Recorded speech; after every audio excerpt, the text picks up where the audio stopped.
I got no headphones today, so. All right. Hey, what's up, everybody? We're back in the building. Welcome to the latest edition of the Ain't Easy Being Green podcast, broadcasting you live from beautiful, amazing, picturesque Crystal Lake Studios in Las Vegas, Nevada. My name's Keith Farrell. I'm joined, as always, by the number one Jet fan in the state of Texas, none other than my colleague and co-host, Michael Lagaris. Mike, what's up? Hey, everybody. What's up? I missed that intro. Been a little bit, guys. Things slowed down the end of last year. Haven't done a show, probably our longest hiatus without a show the whole time we've ever had AEBG. Want to thank everybody that's wondering where the hell we were and inquiring what's going on. Mike was dealing with some stuff. Everything's all good now. His mom was a little sick. Portia, legendary woman, comes through on the other end with the prayers from everyone helping her out, Mike. She's feeling good. She had some surgery. She's on the other end of it now. You can take care of your family. Mike's a good dude, so he's been holding the fort down for the whole fam. So I just want to give a shout out to Portia. She's one of the nicest people I've ever met. Mike, your dad's a great guy too. It's why you ended up being such a good guy. But your mom, she's salt of the earth. She's as good as it gets, you know. So, Portia, if you do hear this, man, we love you. Hope you get better soon, Mike. And I'm happy that your mom's doing well. I appreciate that. Yeah, it's life. You go through things, but thank goodness she came out on top. Yeah, man. Yeah. And then on my side, bro, I've been busy because your boy got promoted. So a lot of work on my plate, getting used to stuff, but now I'm in the groove. We're back now. Me and Mike got some life stuff going on. In the interim, it's kind of the slow season anyway when it comes to football, at least for the Jets. We weren't in the playoffs. We didn't have a lot to talk about during the playoff run. Unfortunately, we're going to get to all these Jets notes, guys. Ton of free agents just got signed. We're so excited about all of this. We're excited about Tyron, excited about Mike Williams, Morgan Moses trade. Going to get into some data here, guys, and I'll probably surprise you how good he's been. That might be as good a grab as getting Tyron, which might sound crazy, but you're going to see what I'm talking about in a minute, guys. Re-sign some guys. I'm happy they got Chuck Clark coming back. Didn't get a chance last year. So we're going to get into all that real quick, Mike. We didn't get really a chance to talk about the Super Bowl or the end of last year, which is the Chiefs taking out the Niners. Guys, we're not going to go into full detail, but just goes to show you what happened that quarterback, that crown jewel quarterback, what it can do for your franchise. Because even a year where people were like, the Chiefs are down, it's going to be the Ravens, it's going to be the Niners, which is the momentum felt that way, Mike. We all felt good about it. You still were like, Patrick Mahomes is the dude until someone knocks him off. That's the team and that's the guy, Mike. You ended up being right. Chiefs go ahead and win another Super Bowl, guys. We're not going to talk about it forever, but we haven't heard Mike's thoughts on its Super Bowl win, Mike. So what do you think about how the season ended there? Yeah, the main takeaway, two things was, one, wouldn't it be Hardman was the one who caught the touchdown and then puts negative publicity out there for the Jets. I mean, he's just a basket case, but good for him. Good for them winning a championship. The whole Taylor Swift thing, I was like not going to enjoy, but it is what it is. Yeah, it's good for the NFL, it's eyes, but I think the biggest takeaway for me is the fact that Mahomes has 3 and he's on track to catch Tom Brady as the greatest of all time. For me, he just needs 2 more, get to 5. We know Tom cheated in 3 of them, so that's how I feel about it. Yeah, I like that math right there. Also in the offseason, we've seen development where Bill Belichick doesn't have a job, Mike, which you must be loving that. It seems like teams went different directions than Bill Belichick. And when it comes to the Chiefs, obviously we know Mahomes is one of the greats, man. He's proven it. It seemed like he was on that pace. But it just seems like you can't ever count that team out. That dude always makes a play. It's 3rd and 18. And he'll get 19 yards. He'll run for a scramble. He'll be getting tackled, figure out how to get the ball to someone. Elite quarterback play. Not something Jet fans are familiar with our team. But watching it from afar, we can appreciate it. We see what it does. We see where all the best teams get with good quarterback play. Brock Purdy played great this year too. So tip of the cap to them. When it comes to Hardman, can I just throw something out there? I just hate this petty stuff, Mike. Last year when McCole Hardman was on the New York Jets, we can't sit here as Jet fans and even pretend for 1 second our offense was anything besides putrid. Okay, if that's his criticism, he's not incorrect. However, think about this. If the offense is that bad, horrible, one of the worst in the league, the worst we've ever seen, dysfunctional, and you can't even get on the field with that team, what's it saying about you? We signed you as a veteran to be in this team. You had 1 catch for 6 yards and you got replaced by rookies. Then when he went to the Chiefs, Mike, until the Super Bowl, he did nothing. And I can't, he caught the winning touchdown in the Super Bowl, so he's going to have the last laugh no matter what, McCole Hardman. I get that.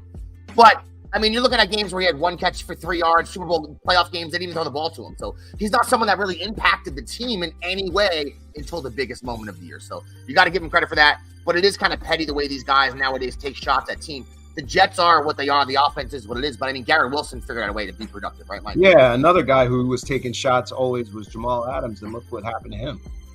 Oh, boy. Now, Mike and I haven't had a chance to talk about this yet, but Mike, remember how when they traded for Jamal Adams and that first year, 2020 with the Seahawks, he had 9.5 sacks or whatever it was, and didn't really cover anyone, but he had 9.5 sacks, so everyone went crazy. He made the Pro Bowl, and even though people were talking about the trade, they're like, oh man, the Seahawks might have got a guy here. Mike, you know how many sacks Jamal Adams has since 2020? How many? 0. He has as many sacks as me and you. Jamal Adams has played 12 games, 1 game, and then 9 games last year. He's become the worst cover safety in the NFL. Along the way, as he's flaming out, taking personal shots at people that just cover the sport. His image has taken a shot because he wanted to be Michael Jordan of the league, ends up kind of being a scrub and flaming out. He's rich as hell. Kudos to that. You wanted the money, you got your bag, you got the dough. Good for you.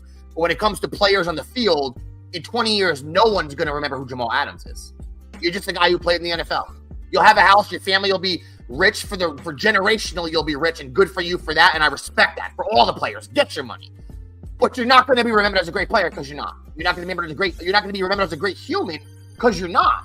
And you bailed on the Jets and you flamethrowed the team on the way out because you wanted to go to a winning franchise. And how much did you win in Seattle? You won nothing. You actually were one of the reasons why the team was hamstrung with contracts and couldn't do better than they were doing. So, Mike, I just want to say, when it comes to Jamal Adams, the Jets got Garrett Wilson. We used some of these other picks to help our teams in other ways. I think we kind of got the last laugh on that one, and I'm just interested to see where he signs now because the safety market has a lot of good players out there right now. It's flooded. Teams, Mike, it seems like the angle teams have taken on the safety position, Mike, kind of reminds me of a few years ago with running backs, where just like overnight seemed like it got devalued. Yeah, I was thinking about that. With McCagnon that year that he drafted 2 safeties back to back, and I'm like, wow, where's the direction of the league gone now? So yeah, it's pretty crazy what's happening with safeties, and I'm very excited that we brought Chuck Clark back. It stinks that he would have that injury early in the preseason. Yeah, he didn't get to showcase himself, but Whitehead ended up leaving, going back to Tampa Bay. So we're going to bring Tony Adams back. Obviously, we'll have Chuck Clark and stuff. But I know one thing in free agency, and we'll get into the guys that we just signed. Jamal Adams is definitely not an option for the New York Jets, and I think the Jets made it loud and clear they're not going to be looking his way. Yeah, they're not interested in him. I mean, we're going to get into the re-signing of Chuck Clark, probably a better safety than most Jet fans realize because we didn't really get to see him play a lot this year. We got Tony Adams, we got Chuck Clark. Maybe there's an outside chance they bring back Ashton Davis at a low number just because he didn't play that bad last year as like a backup. He was okay. But one other, not a free agent, but someone that coming into this offseason, there was a lot of not controversy around, but as always, Zach Wilson as our quarterback, people having faith in him, where people value him and his skill set and his talent. There's a wide spectrum there, Mike. There's people like you and me that were supporters waiting to see what the deal was maybe a year ago, kind of like, this isn't the guy. He only played last year because Rodgers got hurt. It's not his fault he got thrown into the fire again, but Zach Wilson is on a starting level NFL quarterback. And as we mentioned statistically, and Justin Fried mentioned on his article that we've referenced, Mike, no quarterback has ever played this far into their career and been this bad. It's because no quarterback who's this bad gets to play that far into their career. That's right. Different circumstances for Zach Wilson this year, but Mike, that's all old news. We can debate Zach Wilson's talents or lack thereof forever. A lot of people, though, did have a strong feeling that they'd be able to trade him. And you heard people say this, Mike, to me and you. Oh, this offseason, the Jets will trade him. They'll get a 3rd or 4th round pick. And even before Mac Jones got dealt and Justin Fields, and we saw Pickett get moved, Mike, and Ritter, and all those guys got moved, way before that, me and you said, that's ridiculous. No team is giving up a 3rd or a 4th round pick for Zach Wilson. He just proves he's not even a capable backup quarterback. Forget starting quarterback. He's not a capable backup quarterback in this league. He's not, okay? So what are teams giving up for backup quarterbacks? Nothing. That was my thought process coming in. And maybe we can all, to the hills come on, we can debate Zach Wilson and his skills. I know a lot of people last year suggested we should watch the tape further, and you'd see in that tape somewhere, you'd see these amazing skills that somehow on game day were missing. Maybe I don't study the tape hard enough. Maybe that's a key thing. But I do know this, Mike, NFL teams have the tape, right? They got the tape. All the tape I should be studying, because apparently I don't get why Zach Wilson is a good quarterback. I just don't get it, Mike. NFL teams have that tape, and NFL teams haven't offered the Jets anything for Zach Wilson. Mike, even further than that, you educated me that for us to get rid of him, we might have to actually attach a draft pick to him. Yeah, we have to pay other teams to take Zach Wilson. Is that correct, Mike? Keith, look at what the Bears got back for Fields. And I don't think Fields is some great quarterback, but he is definitely better than Zach Wilson. Look at Mac Jones, who didn't he make a Pro Bowl and was in the top 100 or something like that? And I mean, they got barely nothing. So Zach Wilson, with his just everything that goes with him, I personally feel he's going to get cut. He needs to go ahead and try to resurrect your career somewhere else. Good luck. We did sign Tyrod Taylor as a backup quarterback. I really like that move. The only thing that I'm worried about with him is that he also is a brittle human. He's good. He's really good. He's mobile. I like him on the field, what he's able to do. But I think the Jets will also draft a quarterback this year, probably a developmental one in the later rounds. And the farther we get into the discussions about the draft, we'll definitely cover that subject. Yeah, I agree with you, Mike. And I know Mac Jones, like you said, Mac Jones, who made a Pro Bowl. I'm not saying Mac Jones is some great quarterback or anything like that, guys. But he's, in me and Mike's eyes, he's like average to below average Mac Jones. 18-24 record in his career. He threw 46 touchdowns overall starts. He got dealt for a sixth. Now, compared to Zach Wilson, he's a much better quarterback than Zach Wilson. There's really no argument to be there. I'm not saying Mac Jones is great, but Zach Wilson to me is the worst. Then you look at Justin Fields, Mike, 10-28 record in his career. 40 passing touchdowns. So 46 touchdowns for Jones, 40 passing touchdowns for Fields, even though he's not someone you think of as a passer. He also ran for over 2,000 yards, Fields. So he's someone that has a developmental quarterback, a lot more there than Zach Wilson, not even comparable. He got traded for a sixth, conditional sixth. It could be a fourth if he plays a lot, Mike. Are you at all remorseful that Joe Douglas didn't give up a 6th-round pick for Justin Fields and put him behind Rodgers? Would you have gone that direction? I hadn't thought about it until you just said that. I mean, thinking of the situation we're in, which is we're going to, more than likely, Rodgers is here the next 2 seasons as our quarterback. Theoretically, he's here the next 2 seasons as a quarterback. The best case scenario, one we've never been in as Jets fans, ever in our entire lives, is having an elite quarterback on his way out and someone we can put right behind him that can learn. We've never had that. Never has it ever happened in our history. So whether or not we draft that guy or we pivoted and traded for him and grabbed a Fields, I don't think that would have been a horrible move, Mike. I think if a player like Justin Fields, obviously the physical tools you need, the athletic ability, he has all that, right? It just seems like sometimes he gets those happy feet in the pocket. He makes bad decisions. That comes with experience. Some guys never get it. I understand that. But Aaron Rodgers was able to sit behind Brett Favre for 2 years. Some of these guys get put in these really advantageous situations. I would have, if it was only a 6th-round pick, it wouldn't have been crazy to me to go out and get Justin Fields. The only thing, Mike, is that it might have been contingent on figuring out how to get rid of Chad Pennington sat. He was pick number 17, sat behind Vinny. Yeah, we understand that. Chad Pennington was a 17th pick in the draft, and he sat behind Vinny Testaverde, who was a middle-of-the-pack quarterback. The point I just made was we've never had an elite quarterback at the end of his career and that had a good player behind him. Vinny Testaverde was not an elite quarterback ever at any point. In 1998 for 1 season, yeah, but he wasn't that. He was Pro Bowl 98, yeah, baby. Yeah, he was that year, but Chad Pennington wasn't sitting behind a legend learning. He was sitting behind Vinny Testaverde. Let's relax. I understand your point. Chad sat. He didn't sit behind Aaron Rodgers. He didn't sit behind some great quarterback. But I will say that the one time that we did have a quarterback that even sat behind anybody, that was one of the best quarterbacks we ever had. To the point of the gentleman that just mentioned that, I'm sorry, I didn't remember your name. I had an argument recently, not an argument, but a debate. Because if you're a Jet fan, people go, oh, there's certain teams, organizationally, they just don't build around the quarterback. Right. Now, I have 2 different, we're kind of going off on a tangent, but just to the point that gentleman just made. There's 2 ways I look at this. I don't look at the Jet organization at building around the quarterback. I look at us as being a team that just always drafts the wrong guy. Like there's no way to have built around Zach Wilson that makes him a great quarterback. It wouldn't have happened. He's not good at football. And Mark Sanchez had the number 1 rushing attack in the NFL, one of the best offensive lines in the NFL, and the best defense in the NFL. How do you build better? They signed Santonio Holmes. They got Braylon Edwards. Jericho Cotchery was great. They drafted Dustin Keller. You can't build around someone better. He just stunk. Yeah, it's like, and the Jets. We've had I don't know. Maybe the Bears, the only team with worse quarterback. Like, I'm not suggesting the Jets are great at getting quarterbacks. I'm saying we're bad at drafting them. I'm saying the one time the gentleman just mentioned, we took Chadwick, I think it was 17th, we took Chad, sat for a year. Chad didn't have success because we didn't build. He made the playoffs twice. He was good. He got hurt. It was injuries that limited his career. We built around him good enough that when he left the Jets, he won a division with the Dolphins. I mean, Chad Pennington is an example of someone that's the only guy I think that we've ever drafted, besides maybe Joe Namath in the first round, that had any success of a quarterback. But I just hate that because it's a generalization when you just blame an organization and not look at the players they drafted. I think with the Jets, it's more a draft issue.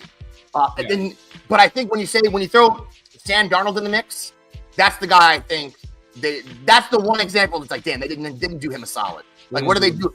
That is a guy I couldn't put into my equation just now. Of the Jets trying their best, it's the quarterback's fault because they didn't do right by Sam. I think Sam could have been handled a little bit better. Mike could have had some more talent around him. But speaking of talent around quarterbacks, here we go. Let's get into some of these free agents, guys, because we know the list here. All the guys, Tyron Smith, we got Mike Williams, we got Javon Kinlaw, we got Tyrod Taylor, guys. We got John Simpson, we got Fotu, gigantic Samoan defensive tackle we brought in. But we're going to start right at the top here with Tyron Smith, who I know, Jet fans, he's had some injury issues. I know last year, the way that the Cowboys mitigated that was, Mike, they had him kind of practice. Obviously, he practiced with the team, but he wasn't going through Monday through Friday, hard practices every single time. He was kind of doing his thing to the side. They're trying to kind of mitigate his injury issues, which he's had. He still missed 3 games last year. But when he played, Mike, last year, you're talking about a guy who had 90% pass block win rate when it comes to pass rushers coming in. The run block win rate's still there. Still, when he's on the field, Mike is playing at an elite level. And I don't know, at least on paper, the last time the Jets brought in a player of the offensive line, Mike, of this level. This is a guy who with incentives. Now, one smart thing that Joe did with this contract, Mike, and Mike Williams, is both contracts are incentive laden. So if these guys don't play, they're not going to get a fortune. But if Tyron Smith plays the whole year, if he plays 15 games and plays well, he can make upwards of $20 million this season, Mike. So big time guy they brought in for that backside of Aaron Rodgers, a vet, a beast, a huge signing for the Jets. And when we talked about the things that we need this offseason, everybody consensus was before they do anything, they got to figure out the offensive line, Mike. And it seems like this was a big first step right here. Joe Douglas had a job this offseason. Everybody's job was on the line. Everybody's job is still on the line. They've got to win. I'm trying to hold my hype because last year, that's all we had with Aaron Rodgers. The whole world had it. We were on Hard Knocks. We were on all these primetime games. Every time you would turn on the NFL Live, it was always about the Jets. This year, we're not going to have that type of hype. We got to go out there and prove it. So what does Joe Douglas do? Free agency, biggest need, left tackle, gets the best player on the board, a Hall of Fame player when healthy. This is what we were able to get in free agency, and the contract, like Keith mentioned before, well done. I think this definitely has Aaron Rodgers effect on it because Tyron Smith wants to be part of some success later in his career. He wants to maximize on his talents. And so I think that, getting him on top of Simpson and bringing our boy back at right tackle, Morgan Moses, that first thing, those two guys blocked for the MVP last year. Yeah. For the MVP last year, and they're great in run blocking, right? And we already know how good Morgan Moses is. We shouldn't even let him out the door. And then you couple that with the best left tackle. I think our starters are solid. I think the offensive line right now, Tippmann at center, Elijah Vera Tucker at right guard, Simpson at left guard. You got Moses on the right tackle, and then you've got Smith at the left tackle. That, to me, is a top 10 unit in the National Football League at both run blocking and pass blocking. Now, the depth. I see a question here. You guys think we've got enough depth on the offensive line? This is what I'll say to that.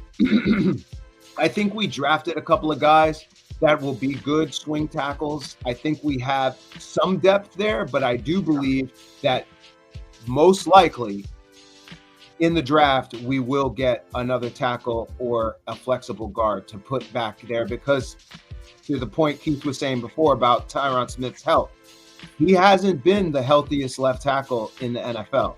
So we're going to probably want to get some insurance there on the line. But I think we can definitely do some more work with depth-wise. But I will say right now, guys, MVP, minimally viable product, during the offseason was met by Mr. Joe Douglas. Well done. Yeah, and that's a smart question for Everett, just asking about the O-line depth, because that's a real Jet fan right there. Because you know why he asked that? Because he knows that last year we had a line we thought was going to be our offensive line, and they never played together once the whole season. That's right. Yeah, Everett, there you go. And Vera Tucker, he's someone that we love, and he's great, and when he plays, he's great, but he's similar to Tyron Smith, Mike. Like, now that we're going in year 3, Everett's right, where we loved him, we love where we got him, we love when he plays, but he's been hurt both his first 2 years, you know what I'm saying? So, Everett, to your point, last year we thought Dwayne Brown was going to be our left tackle. He didn't play a lot. You know, we thought McGovern to be our center. He played, got hurt. Tippmann ended up having to come in. We thought ABT be our guard. He got hurt. Becton played most of the year. He played okay. Becton and Tomlinson played most of the year, but we had 13 different guys last year. 13 different dudes play on this offensive line, so with 13 different formations on the line. So whether or not we have the depth right now, I don't know if we do, Mike. I think there's going to be a few more moves made. They're going to have to make some moves when it comes to the draft. I like Carter Warren. I like Max Mitchell. Max Mitchell, Carter Warren are dope. I mean, they both had to play. It's one of the things about last year that's good. So if those guys had to, Max Mitchell, you know, he's already been in the team a few years, but that's someone that's had to play in the past. He's a good backup tackle. You just don't want him starting, you know, for the whole year. I think Carter Warren has a lot of promise, man. That's someone who could be decent, but it's so hard to, you know, project the backup talent level of offensive linemen because they don't play a lot. We don't get to see them a lot. So if I was to answer the question for Everett, right? I was to answer that question, I'd probably say no, because ABT gets hurt a lot. We know Tyron Smith gets hurt. I think Tippmann's going to hold out. I think everyone else should be pretty sturdy. We'll get to Morgan Moses in a second. That's as reliable. Him and Simpson. I'll get to this right now, just so you know why we grab these guys, man. Simpson and Morgan Moses, they played every game last year, every snap for the Ravens. So these guys are guys. I think one of the reasons they brought Simpson in, he's kind of nondescript, kind of an average level guard. But for the Jets, if you can get an average level guard, because Tomlinson was not that last year. He was horrible. He played every game, but he was horrible. If Simpson comes in and is just average and plays the whole year, I mean, that's what we need. We need some durability here on the offensive line. We have not had that in forever. Keith, basically what I'll say is Wes Schleicher, or however you say his name. Yes, Schleicher, flexible center guard, and then you got Warren, and you got Max Mitchell. I think that's great. Add one more guy like a Fuaga. Draft a tackle or a guard, and I think depth-wise we'll be solid going into the 2024 season. Yeah, and one of the reasons you might be right, Mike, is to mention this is we talked about Morgan Moses a second ago. They traded for Morgan Moses. They swapped 4th-round picks with the Ravens. They sent them over a 6th-rounder. I'm not exactly sure. This is contractual. I'm not exactly sure because Morgan Moses is as steady a right tackle as you can get in the NFL right now. Mike, if you look, it's one of these rare guys that seems to be somehow, at least according to PFF, he's playing better in his 30s than he was when he was in his 20s, which you do not see that often. And the reason we let him out the door, Mike, a few years ago is the Ravens gave him a huge contract, a 3-year deal. So, I mean, the Jets couldn't match that. But when you look at him, this is a guy, I got the stats right here, guys. Since 2022 on PFF, he's the 10th best tackle in the whole NFL. So the past 2 seasons. That's across the whole league, okay, guys. You're talking about a guy that since 2020, his overall PFF rate is an 84.6, Mike, and an 88.4 against the run, which is 6th best in the NFL of all tackles, Morgan Moses. So you're talking about someone that really is operating at a high level, you know, in all aspects of the game when it comes to offensive line work. But even with the Jets in 2021, Mike, he missed one play the whole year when he played for us. Like, and when it comes to even penalties, which we always seem to we love them. Oh, we love that. Morgan Moses, guys, 2,800 snaps this dude's had since 2022. He has 1 holding call. So I know I just jinxed him. He's probably gonna have a dozen next year. Now, when it comes but what's crazy, Keith, is he knocks that out of the park. Then I call you and I'm like, okay, our other big need is receiver. And I'm thinking, all right, so now that we got the offensive line straight, now we'll go ahead and pivot to the draft. Daniel Jeremiah comes out with a mock draft saying that the Jets are going to trade up to go get Marvin Harrison Jr. Oh, my. Jets Twitter starts losing their minds, right? I'm thinking, man, and you know what? he called Houston moving up last year, and he got that right. So I'm thinking he must be hearing something about the Jets and what they're trying to do at the second receiver position. I did not think that Mike Williams coming in was going to just stay with us. I'm thinking, yeah, he'll probably hear out the Steelers. Long story short, guys, we get a true X. A true X. We've talked about this before.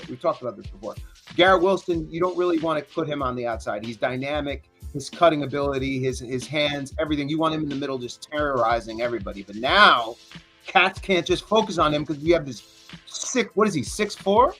Yeah, 6'4". 6'4", 200-plus beast on the side that can just go up and get the ball. And as a target, it's going to be a red zone weapon for Aaron Rodgers. I said this to Keith when we signed him. This reminds me of 2010 when we got Braylon Edwards. And I think Mike Williams is better than Braylon. Yeah. I don't think he's what's his name who came in 2015, who was the receiver? Brandon Marshall. Brandon Marshall. He's not that, but he's probably just, he's in the between those two. Yeah. So I thought Mike Williams is pretty damn good, man. Like, he's somebody that his demeanor, he's just such he's not one of these demonstrative receivers. He's very laid back, very chill guy. Put up some big seasons there with the Chargers. I know his rookie season, Mike, he was banged up. I know last year, too, he had the ACL. So those are the type of things that are going to be red flags. It's going to be worrisome if someone has injury concerns in their career. Between 2018 and 2022, up until about week 14, he only missed one game. So he had about 4 or 5 years in a row of not missing any games. But the last 2 years, he missed 4 games, 2022 with an ankle. Last year, the ACL. Before he hurt his ACL, he was killing it. But when you dig into the stats here with this guy, Mike, as you said, what Garrett Wilson does and is able to do, this just changes everything. Because last year we were hoping Lazard would be a downfield threat, or anybody could be a downfield threat, and we didn't have that. Even with teams focusing in, McCole Hardman, take note of this. Even with teams focusing their entire defense on the Jets and us having no one and being incompetent, look at Garrett Wilson went out, got 1,000 yards. It was still one of the best receivers in the league. Imagine he has somebody else that the other team has to worry about. And Mike Williams, guys, this is someone that over the past 5 years, the highest average per reception rate in the NFL. More than A.J. Brown, more than Mike Evans, all those big downfield receivers. Number one in the NFL, Mike Williams, 15.9 yards per catch, which is pretty impressive, guys. So someone that, and Mike, the contested catch rate, too, he's almost at 60%. Beast mode. So the balls that we all talk about being 50-50 balls, they're not for Mike Williams. They're 60-40 balls for our boy. So when you have a guy like Aaron Rodgers throwing you the ball, right? Yep. Aaron Rodgers doesn't put balls in a spot that they're 50-50, right? He's giving you like 80-20, your receiver's probably going to make the play. Mike Williams and Aaron Rodgers, I think next year about to have something special. I know Mike Williams, I just what I feel. I know Mike Williams is someone, with Herbert, Mike, he had a huge year in 2021, Mike Williams, right? 2022, he was crushing and on his way to another 1,000-yard season, and he got hurt the last 4 games. And then last year, it was crushed. I just feel like Mike Williams, kind of a late bloomer, came into his own in 2021 here, Mike. And this is for 1 year, $15 million, incentive-laden contract. Let's see if you can stay healthy. Let's see if you can play. Let's see if you can help us. Huge move for the Jets, and kind of does give us that guy as the second option that's going to get 6 or 7 targets a game that teams have to be concerned about.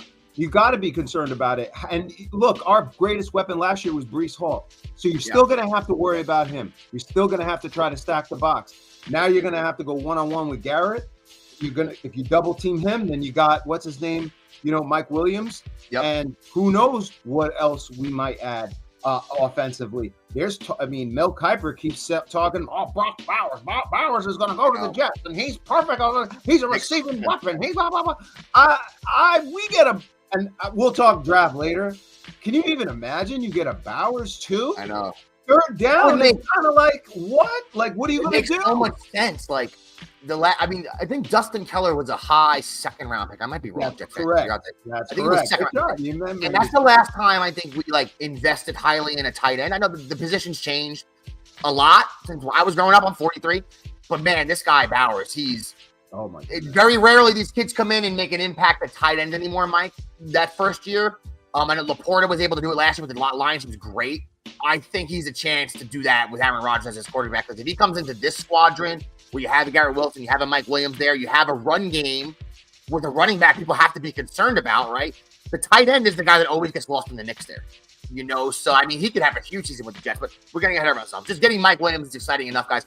Back to that offensive line, Mike. Some of the lower level signings we made. We grabbed John Simpson from the Ravens, a guy who started every single game for the Ravens last year. Now he had some penalty issues, but he is a guy that I think they went this direction, Mike, because they knew they were going to go big and try to get Tyron and maybe get Mike Williams. You can't be making splashy signings in every single position when you're in the Jet spot, which is they only had about $20 million in cap space before they got into this.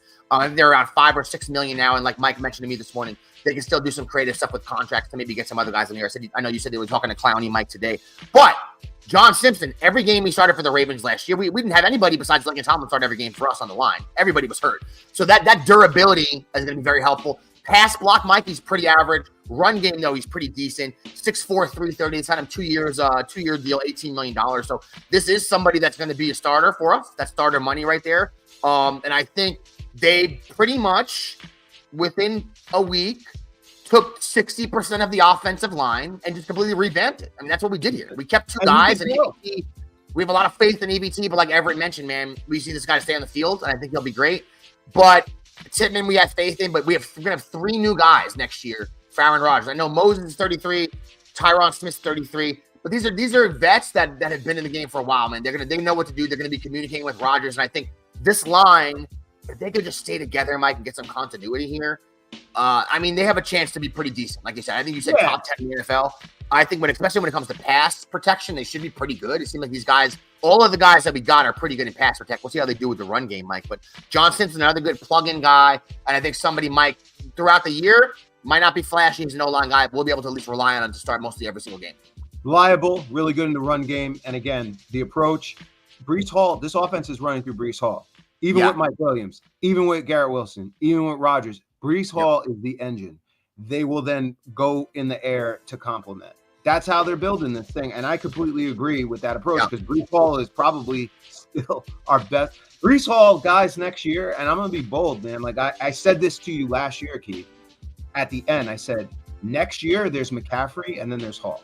In fantasy, I'm talking redraft fantasy. And guys, I don't mean to deviate to fantasy football, but it speaks to value.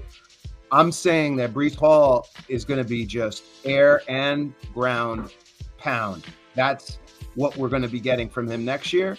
And now the offensive line is there to complement, and we've got the weapons. We did add a backup quarterback, Tyrod Taylor. We talked about that. Defensively, Kinlaw, I really wasn't the biggest fan of the contract, but we did need to get some tackle depth there, and then we gave him some serious. He got 7.25. I'm surprised. Yeah. One of the reasons, Mike, is that he's another player. I mean, I think he was a first-round draft pick for them. He was drafted really high for the 49ers. God, we have a couple of their first-round. We have Solomon Thomas was the 3rd overall pick. We re-signed him too for the 49ers. But Javon Kinlaw, Mike, a guy that had a lot of injuries kind of hamper his career. He's never really been able to get it going in his career until last season. And you saw him flash last year, man. I think with signing Fatu, they got the Giants. He's basically like the same as Al Wood. Just a giant guy. He's going to play on 1st and 2nd down. I think you'll see Kinlaw in there more on 3rd down, but he's a rotational guy. But they gave him money as almost like a starter D-tackle money. And I think it has to do with the way he played towards the end of last year, man. This is kind of a low-risk guy, 1-year deal. Played solid. We have no defensive tackles. When you look at the defensive tackle lists of the guys that were left out there when they grabbed Kinlaw, he's one of the better dudes out there, Mike. So they had to do something. They basically had Quinnen and no one else. Quinn Jefferson, no guys. So they're in a tough spot. They got Fatu, they got him. And I think when it comes to like rotational pieces, both those guys make sense. The big giant Samoan just going to play on 1st and 2nd down, like I said. But go ahead, Mike. But they have Clowney. I'm hearing that they're going to be talking with him. But here's the thing, Keith, about the defensive line. We let Bryce Huff go. Now, I don't blame – a lot of people blame Joe Douglas. This is a very emotional topic for Jet fans. I get it. Guys, the Jets did not look at Huff as the future. That's why they went and drafted McDonald. We all know that, right? And Huff just very much. I mean, they signed him to a 2nd-round tender even last year. Nobody wanted to give up a 2nd-round pick to grip him. So he has a phenomenal preseason. Looks great. Comes in. We lose Rodgers right away, right? But the Jets go 4-3. Remember that 4-3. Now, we could have traded Huff right then.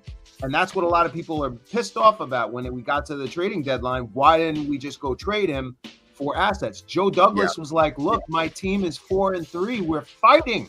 I'm going to give my coach everything he can to try to win. They weren't giving up. Now, right after the trade deadline, we went and lost all these games and then kind of fell out of it. And it is what it is, right? And he wasn't going to pay $1 billion to him because they just drafted Will McDonald. So we need first to see what McDonald is now. I hope he can take a leap just like JJ. And let me tell you guys something else, ladies and gentlemen. The one thing that Robert Saleh and this coaching staff do well is develop defensive talent. You've seen it so many times. Look at Quincy. Look at what they've done with him, right? You can look at this team and look at Ashton Davis, guys. Look at him. He was on his way out, and now I hope he comes back. Like I trust Saleh in one area specifically, and that's developing young talent. And I think McDonald showed us enough talent to where hopefully he's not going to get Huff numbers, but can do some more, and then maybe JJ can then become Huff next season. That's kind of what I'm seeing. And I hear Jets fans' criticism, and it makes sense to me because last year when they drafted McDonald, they drafted a player. Like I know defensive end's premium position. Don't get me wrong. And if you think he's going to be the next, Javon Curse and knock yourself out, but you drafted a player at a position where you had Huff, and you have Jermaine Johnson, and you have Jonathan Franklin-Myers, and you drafted him anyway, and we didn't need you to do that. Like that's why the pick last year didn't make sense when they made it, and fans were kind of like, all right, are we in such a spot that we can just go, we don't need to draft offensive line for Aaron Rodgers. We'll skip that and get another defensive end or draft a wide receiver. Like the pick initially kind of raised eyebrows just because it was an area of strength for us. And additionally, since we use so many guys in the rotation, even as good as this rookie is, how much is he going to play? Then the year starts and McDonald barely plays the whole year. Right. So in that scenario, you'd say to yourself, damn, like they drafted McDonald. He barely played. They know what their stock in him is better than you and I. Of course they do. But Huff did play and balled. Like everything that you want Will McDonald to be, Bryce Huff just was on the field last year. Yeah, in real time, in real NFL games. And now we can't keep him because you drafted Will McDonald. And you're obligated to keep him on the team because you don't want to look stupid. That's, I think, where Jet fans are coming from. It makes us look like if you don't have the foresight to know, even at 4-3, that Zach Wilson's your quarterback, this is not real. I wasn't at 4-3 thinking the Jets are some like, what are you doing? Like, it's like, and you hate to do it in fantasy, Mike, but sometimes you can have a record in fantasy that's like not reflective of how your team's is. Maybe it's better than your actual team. And we have some of our friends that trip and think, oh, my team's good. They go, oh, look at my squad. I'm 5-2. And you're like, bro, your team stinks. Like, and we know it, but they don't know it. And they stay on that hamster wheel forever. The Jets just made a move like that, which is took a guy they maybe didn't need to take. And now they're keeping that guy as opposed to keeping a guy that's better at the position than him and has already proven it and was an undrafted guy and is an original Jet that we found, So I understand why Jet fans would be tied to that, man. That makes sense to me. But one move that I wish they made last year, which they made this year, and one other thing I want Jet fans to file away when we talk about Zach Wilson is that the owner of the team's quoted as saying, last year we didn't have a backup quarterback. So if you want to know what the Jets or the owner of the team thinks about Zach Wilson, he doesn't even put him in the class of a qualified backup quarterback, apparently, right? Because we didn't have one last year. If we had a Tyrod Taylor last year, look, would Tyrod Taylor have made it through the whole season? Who the hell knows, Mike? Maybe not. He's had some crazy injuries. Also had some really bad luck, if you remember, with the Chargers, with the needle in his rib, and the doctor messed it up. He's had some things that are outside of his control, not even things that are happening to someone who's injury prone, just some bad luck, But when you dig into Tyrod's numbers, 2 years, $12 million for Tyrod, Mike, this is it's the guy we needed last year as our backup, but exactly what we need this year. I mean, Tyrod, Mike, started on the Ravens, played on the Bills, the Browns, the Chargers, the Texans. Now he's the Giants. Now he's here with us. Someone in his career, 88 quarterback rating, Mike. So that's like right in that solid range where you're almost at a 90, 65 touchdowns in his career. Only started those 3 years with the Bills. Basically been a backup ever since then, making spot starts. But a guy, Mike, in his almost 1,700 attempts in the NFL passing, only 29 interceptions. So not somebody that if the Jets are winning a game 31-20 and Aaron Rodgers goes out in the middle of the third quarter, if Zach Wilson's coming in, you might think in your head, well, he could throw 2 pick sixes and we lose this game. He could do some crazy fumble and we lose. He could just throw the ball at people's ankles the rest of the game and the other team can come back. Tyrod Taylor is not going to lose the game for you like that. I know he's a game manager extraordinaire, but he's not someone that's going to lose the game. And except from that, if he does have to come in, Mike, adds a little something when it comes to the run game when his career is rushed for over 2,000 yards and 20 touchdowns. So kind of like a perfect backup. It's why he's been in the league so long, Mike. A good person, smart quarterback, good backup, and exactly what we need next year behind Aaron Rodgers. Yes. Hopefully it's a waste of money because Rodgers plays every single snap of the 2024 regular season, I hope. But yes, it's very good. And again, I would like to also draft a quarterback, a developmental quarterback, to go behind him and take 3 quarterbacks into the season. And again, we'll talk about that. There's one quarterback in particular out of Florida State that I'm very interested in, maybe taking in the later rounds in the 5th, 6th, 7th round. But again, that's some more discussion. I will say this, everybody. When you look at the roster of the New York Jets at this point, this is the first time, maybe, I don't even know, maybe since 2010. I don't even know since 2010. No, because the Patriots, on paper, why do the Jets not have the best roster in the AFC East? I mean, why not? I mean, when I go look at the Dolphins, who just lost almost everything, right? They got Waddle, they got Hill, they got Mostert, they got Tua. Is that better than Paul and Rodgers and Wilson and Williams? Yeah, and you want to argue? You can argue. You can argue if you want. What about Diggs? And then they just signed another wide receiver, Curtis Samuel, right? Scrub, right? James Cook and Josh Allen. Josh Allen's great, yeah, but I don't really see them, offensively and defensively, And then I look at the Patriots, and the Patriots are full, bottom of the, that's dumpster fire material. So I mean, now JD can do whatever he wants going into the draft. We can get a lineman like we just talked about. We can go receiver. We can get Brock Bowers. Or something that probably won't do, something I might do after some more research, is take a quarterback at 10. Yeah. I'm just saying, let's just throw something out there. Let's say we take Penix Jr. or we take I really don't want McCarthy, to be honest with you. Even if we were at 10, I'd rather have Penix Jr. in my opinion. Yeah. Or maybe I still got to do more research. But let's just say we take Penix Jr. and we just take him, and he just sits behind Rodgers for 2 years. That full circle goes back to the first point you said.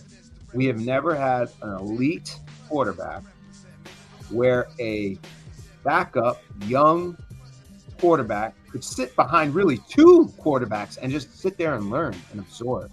Not have Tyrod, right behind Tyrod. I mean, I love that scenario. I mean, we'll see. Again, to your point, we trade back. We take a tackle in the first, and then take Penix in the second round because I'm seeing he could go late first, maybe early second. Yep. Whatever. But if JD can somehow get a young prospect quarterback that you, me, and others like intangibly, right? So he could just learn. I mean, I'll be honest with you, Jordan Love has surprised me because I think he was going to be a full scrub. Me too, yeah. On his college, what he was, but because he had the time to learn and he looks really good. He looks really good. So that's true. And when it comes to the Dolphins, the biggest loss they had was they lost Christian Wilkins. I mean, he's up there with Quinn is one of the best D tackles in the league. So that defense is going to be completely different next season, 100%. The Bills should still be good. They'll still be playoff contender for sure. I think the Bills have a good roster. Their defensive line is still good, but when you argue who has the best roster in the AFC East, man, Jets are up there. I mean, the Jets went 7-10 last year with Zach Wilson and just an array of scrubs after we put him out, like Tim Boyle after that. We had so bad we had to bring Zach Wilson back, even though he didn't want to come back, right? The fact that they went 7-10 last year off that. Hold on one second, guys. My turtle's trying to break out again. Oh no, he's trying to get out. No, but the fact live on the stream, homie just broke out. So I was gonna say the fact that they went 7-10 last year, shows you that the defense obviously was sound. Offense was a complete disaster and a debacle, and they won 7 games somehow. So it's not like the Jets. We weren't coming into this offseason with we got to make sweeping changes at all. We don't have talent. We got to do this. We got to do that. We got to do that. We knew the specific areas we had to address. One of them was offensive line. It was addressed. One of them was a second wide receiver. It was addressed. I'm not saying these are going to be the answers. We'll see how the season works out.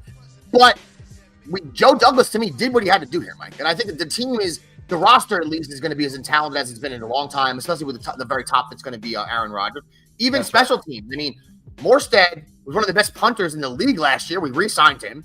Zerline, one of the best kickers last year, re-signed him. Do you know that when I looked up his stats today, he only had to attempt 16 extra points last year? Wow. I mean, that makes me just like the saddest stat I've ever seen. I'm like 16 extra points. Some guys like Butker's attempted 50 plus in the Chiefs, and here we are with 16 for our boy. But last year, 35 for 38 for Zerline and kicks, Mike. Didn't miss any in the 30s there. He had some bombs he missed, made a 57er. So he's a weapon too. And just to close out some of the guys we grabbed back, Mike, they re-signed, like we said, Chuck Clark. He's somebody that I know a lot of Jet fans like Jordan Whitehead. Jordan Whitehead played pretty good last year. He's probably better in coverage than Chuck Clark, but I know the Jets look at it like Chuck Clark is just a superior tackler to Jordan Whitehead. And then separate from that, they just think they weren't signaling out Jordan Whitehead, but they just think he's a really smart player. He can make the calls and coverages a lot faster and identify them a lot better than anyone we've had in a long time. So theoretically, from what I've read at least, the Jets are suggesting there'll be a lot less blown coverages this year in the safety area just because Chuck Clark's such a smart guy. It's one of the reasons they brought him back. They liked him a lot going into last year. He got hurt. He's going to be our starter this year. And then, we got Tony Adams as the other safety. And they also signed the last kind of list, Mike, just a depth signing on the cornerback. They signed Isaiah Oliver from the 49ers. I love that. I love that. That's depth. That's needed depth. And one of the reasons why our defense is as good as it is because our secondary is elite. We have the best cornerback in NFL. Don't let anyone ever tell you otherwise. Sauce is the best cornerback in the National Football League. I'll go on to say that I think he's going to be maybe the best Jet I have ever seen if he continues what he's doing. Because what he's doing is, guys, it is so unbelievable. He is not just how good he is on the field, but who he is. Yeah. I like Sauce a lot, man. He's easy to root for too, man. Sauce's personality, his demeanor, his swag. To be as good as he was right away, he's going to get a lot of people on your side. But it seems like he's still striving to be great, man, which is what you want to see here in New York. Absolutely, Keith. So, hey, I'm excited. We're going to be talking draft. Apologies that we've been away for a while. We had a lot of things going on. Yeah, a lot going on. But coming forward, we're going to be talking draft. We're going to go over receivers. We're going to go over linemen, quarterbacks. We're going to go over defensive players. We're going to just, as we're getting closer to draft day, maybe talking to some people about some of the folks and kind of seeing how that works. So I'm excited to do that with you, Keith, and Jet fans. Thanks for everybody who's watching. This is incredible. Please like and subscribe on our YouTube. Follow us. Me and Keith are just two humble Jet fans who've just know it ain't easy being green. I mean, we've been around for a minute, and we do this because we love this team. We do it because we love the Jets. Not like a lot of these people you see that do it because they're in love with themselves and staring into morons who just love themselves and give themselves nicknames and think they're really important because they have a podcast. Me and Mike don't do that. I have a regular life. So does Mike. I'm just like every other goddamn fan listening. We just put a camera up to talk about. That's it. My opinion is not more viable or important than anybody listening to this show or who comments or any other Jet fan. I never think of it as it is. And everybody will tell you who meets me. They're like, "Oh, Mike Lagares. Oh, he's a crazy Jet fan." Anybody from work, school, the Navy, anybody. They'll be like, "Oh, Mike, Jets." There's only one other human that I could say is as insane or even more insane, and that's the man that I'm looking at right now. Keith. That's why me and Keith became best friends. We're crazy about this team. I don't know why. I can't help it. I turn on the news in the morning and I'm listening to Jet News. I'm looking. Yeah, me and Mike met through one of our other best friends a long time, over 20 years ago. But we met each other. We went to different high schools, kind of near one another. But immediately, you know how it is, Jet fans. If you're out in the universe and you meet another Jet fan, you don't. I've talked about this many times. There's no explanation to one another of the pain you've been through. You know, and I'm not trying to equate this in any way, Mike. You've been in the military. But when you see another vet like you guys are like, respect. Yeah. I know what you've been. Jet fans, that's like, you see you're like, yo, you root for this team? You're going for this goddamn, yo, respect, bro. You know, and then you talk about the tortures and the pain you've been through, and that's why we know if this team ever wins a goddamn Super Bowl. Son. The city better be prepared, because there's a lot of anger ready to be unleashed by these Jet fans. But think about last year when we were so excited. That's why I was so hurt last year. It was one of the worst experiences of my life as far as a Jets fan. We were so excited, and we got it stolen right from us. What the hell? Like, I saw Vinny go through it. Why do I have to do this again and watch? It was such an amazing night. 4 freaking plays in, and then they're the worst team ever. Like, Hackett was the worst. What? And I'm like, screw this coaching staff. I'm so done. I was over it. You know what I'm saying? So it's like, at this point now, like, I'm excited. I'm happy JD did this. I'm happy. Okay? I want wins. When I see wins, Keith, then Michael Agaris will be happy again. I do have some good feeling, and I am going to come on the show, but I am not going to get like how I was before. Emotionally. It's been too much. It's too much. I can't do it. Okay? We need to win. It's been 14 freaking years. Yeah. My kids didn't exist. They didn't exist the last time the Jets made the playoffs. This is ridiculous. You could have gone through high school, kindergarten, through senior year, in college, the last time this freaking team made the playoffs. Yeah. We're done. Vladimir Putin's about to get himself fake elected for the 3rd time since the Jets have been in the playoffs. It's crazy. It's crazy stuff, man. And look, like we said, we got these draft shows coming up where not last year so much, because I did not see Will McDonald happening, but the previous draft shows me and Mike have done. Oh, kill look, these things are not easy to do. We crushed them.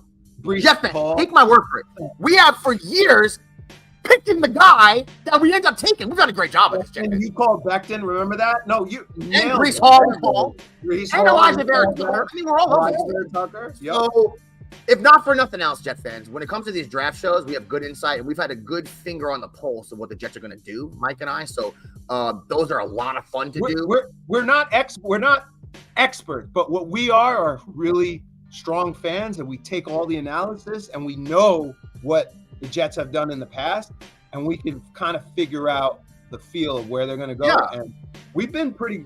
It's funny, Mike, because like people, like, what makes you an expert?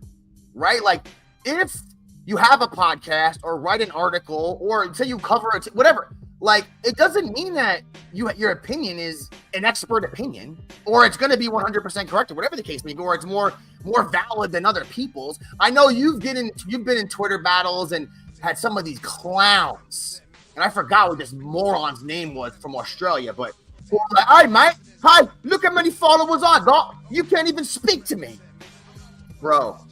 The thunder from down under. So real quick, he's been going to these games since I'm 4 years old, right? Well, I don't even know how old this guy is. Probably not even born yet, right? So I'm going to Shea Stadium with my pops and going to every home game my entire life until last season when I moved to Las Vegas. I'm 43 goddamn years old. Like hundreds and hundreds and hundreds of games my whole life, absorb all articles, speak to any human, read all papers, read every book possible. And if I don't have as many followers as person XYZ, he's an expert and I'm not. Get the fuck out of my face with this bullshit, man. That's what I'm saying with this nonsense. The world we live in is based off these type of metrics that let other people tell you they're an expert on something because they have followers or this or that, bro. There could be, this is an old dude right now sitting in Brooklyn who knows more about the Jets than I'll ever know. Doesn't even go on YouTube. Doesn't even look at his phone probably. Let me tell you this real quick with Thunder from Down Under. Zach Wilson sucks, bro. So, I mean, that's takes his entire credibility away because he constantly would talk about the tape and Zach and how, and he's literally the worst quarterback probably we've had since he's one of those guys who's a pro. Zach Wilson's a good player guy. Big time Zach. Is he a watch the tape guy? Because in the tape you can see how great Zach Wilson is. The tape that every NFL team has, and no one's offered the Jets anything for him. Yeah. That's how good the player is. Yeah. I mean, come on. I know. What are we doing? Anyway, and not only that, we have plenty of people that follow us, and we've had hundreds and hundreds of thousands of downloads and views and things. We've a zillion people have watched the goddamn show. We just don't care about those things, and have never one time sat in front of the microphone and go, oh my God, you know how many people listen every week? It's a lot, and I appreciate it. Thank you. But it's irrelevant to us. It doesn't make me more or less smart about the Jets if 1 million people listen or 5. Doesn't matter to me. It matters if I'm trying to make money. It doesn't if this is my passion and I love the Jets and I just want to talk to people about it. That's Two different things. There we go. There it is, bro. We're done. On behalf of the #1 Jet fan in the state of Texas, Michael Adaris, my name's Keith Farrell. Get at you next week, everybody. Peace out. Peace out.